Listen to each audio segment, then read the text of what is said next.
그래서 지상권은 여기 봐, 갑의 토지가 있는데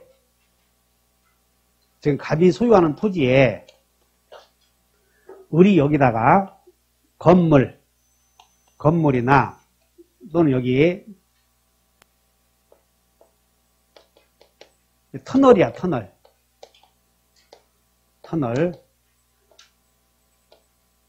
분묘 또는 수목 또는 여기다가 검단, 세롬, 광고탑 이와같이 남의 땅에다가 건물이나 이거 터널은 자연적으로 만든 것이야, 인위적으로 만든 것이야? 인위적으로 만든 모든 물건을 다 공작물. 한번 읽어보자. 279조. 지상권자는 시작. 지상권자는 타인의 토지에 건물, 공작물이나 뭘 소유하기 위해서. 여러분 책 284쪽. 페이지 284. 그래서 이 갑의 땅에다가 을이 건물이나 수목이나 터널이나 광고탑이나 분묘 등을 설치해서 소유하려고 남의 땅을 빌려 쓰는 권리가 지상권이야. 그럼 여기서 지상권은 존속기간이 있을 텐데 분묘, 터널, 수목, 광고탑, 또 여기가 목조 건물. 그러면 존속기간이 어느 것이 제일 길어야 되겠어? 여기서 터널, 분묘, 목조 건물, 철근 콘크리트 건물, 수목, 광고탑 이런 것들 소유하려고 을이 이런 것들을 소유하려고 남의 땅을 빌려 쓰려고 그래. 그러면 존속기간이 어느 것이 가장 길어야 되고 여러분은 생각해. 건물, 터널, 분묘. 궁금하지? 그래서 그 마을로 한번 보자고. 한 장 넘기죠. 자, 286페이지를 한번 가봐. 286페이지. 286페이지 갔더니 존속기간을 계약을 할 때 계약 약정했대, 약정. 그러면 계약으로 존속기간을 정하는 경우에는 그 기간은 다음에 연한보다 단축하지 못한다 그랬으니까는 단축하지 못한다 그래 넘어야 한다 그 말이야. 첫째, 석조가 돌이야, 돌. 석회조 콘크리트, 연화조 벽돌 구운 건물. 이와 유사한 견고한 건물이나 수목의 소유를 목적으로 한 데는 몇 년? 이거 철근 콘크리트 건물이야. 수목은 30년짜리야, 30년. 수목은 몇 년? 30년을 넘어야 한다 그 말이야. 단축하지 못한다 그랬으니까. 2호 전호 이외의 건물이 2호에다가 전호 이외의 건물이다 이렇게 쓰면 목조 건물 이렇게 씁니다. 목조 건물. 그럼 목조 건물은 몇 년이야? 15년. 그 다음에 건물 이외의 공작물 소유를 목적으로 할 때는 몇 년? 이 터널은 몇 년이야? 5년이야 이거. 분묘는 몇 년? 여기 분묘. 건물 아니지?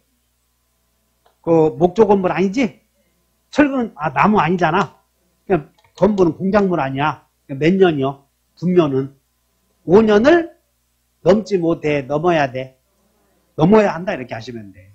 그래서 지상 안 써도 된다니까 이런 것들은 뭐. 그런 거 시험에 그런 거 나오는 게 아니야. 민법은. 그러니까 지상권은 30년, 15년, 5년을 넘어야 한다 이 정도 하시면 돼.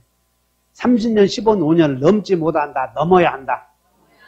만약에 이 터널을 소유하려고 계약을 3년으로 했다면 그건 5년으로 연장된다 그런 뜻이야. 그냥 단축하지 못한다 그랬으니까. 아셨나? 따라서 지상권에서는 최장 50년을 넘어야 한다 그런 건 없어. 그냥 넘지 못한다 그랬으니까. 그래서 최단 기간을 보장해주고 있다는 거지. 최단 기간. 알아들었어? 자, 그 다음에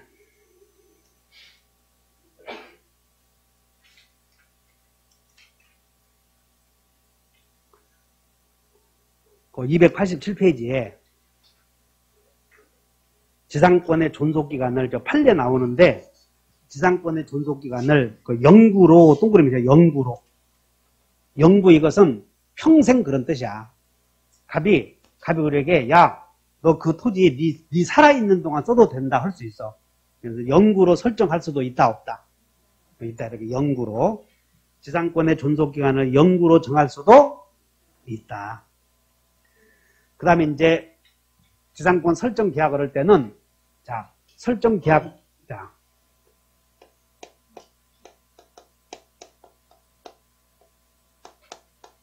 어디? 지상권 설정 계약을 할 때는 지료 지급 약정해야 돼. 그런 말 없어도 돼. 약속? 해야 된다. 다시 읽어. 284쪽 가서. 284쪽 가서 지상권의 내용 나오잖아? 그러니까 지상권의 내용을 읽어보고 거짓말하면 안 돼. 한번 읽어본다. 지상권자는 시작.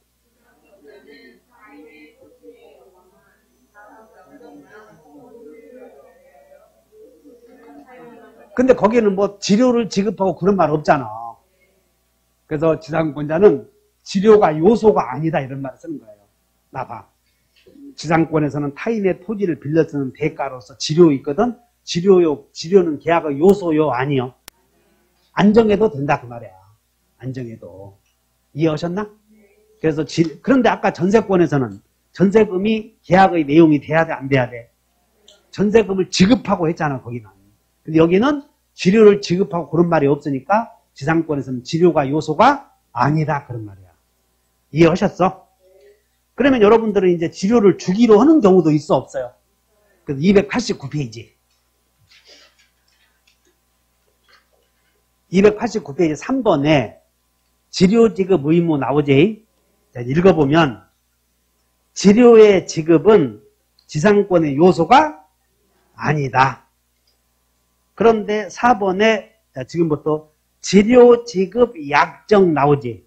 지금부터 약정 동그라미 있죠? 289페이지에 3번에 양가로 1번에 지료 지급 약정 나오나? 그래서 여러분들은 약정은 계약 아니야, 계약. 그래서 이것을 여러분들 등기법에서는 이런 걸 임의적 기재사항이라고 그래. 그러니까 약정 나오면 앞으로 외울 것 없어. 약정 나오면 물권법에서 약정 나오면 등기하면 대항한다. 자동적으로 기억하면 돼. 약정 나오면 뭐 하면? 등기하면 대항할 수 있어. 그러므로 이 갑과 을과 지상권 설정 계약을 할 때 두 사람이 지료를 지급하기로 약정했는데 등기 안 했어. 두 사람이 지료를 주기로 했는데 안 했다고. 그러면 줘야 돼, 안 줘야 돼? 지료 주기로 했으면. 등기 안 했어. 아까 대항한다고 그러잖아. 따라서 대항한다. 대항한다는 것은 두 사람 사이의 문제가 아니고 항상 제3자가 끼어들 때 생기는 문제예요. 그러니까는 약정은 등기하면 대항한다는 얘기고 등기 안 해도 두 사람 사이에서는 지켜야지.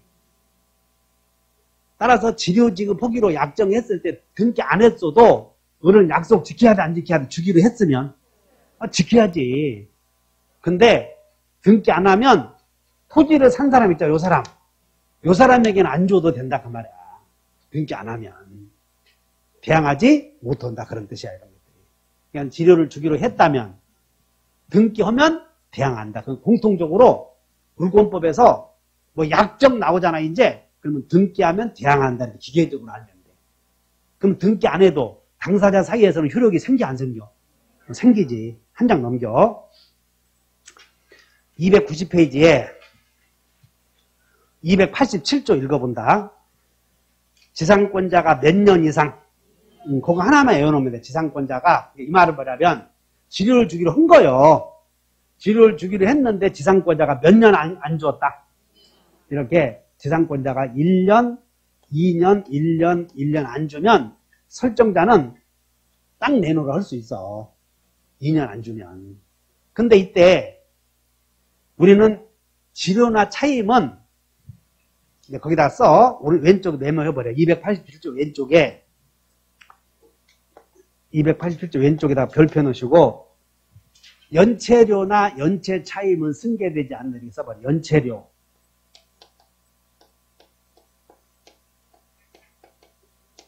연체 차임은 승계 안 된다 이렇게 써. 무슨 얘기냐면 이 을이 갑과 계약을 체결해서 여기서 2년 연체하면 갑은 여기서 딱 내놓으실 수 있어. 계약을 끝내자고. 근데 여기서 1년 연체했는데 소유자가 바뀐 거야, 병으로.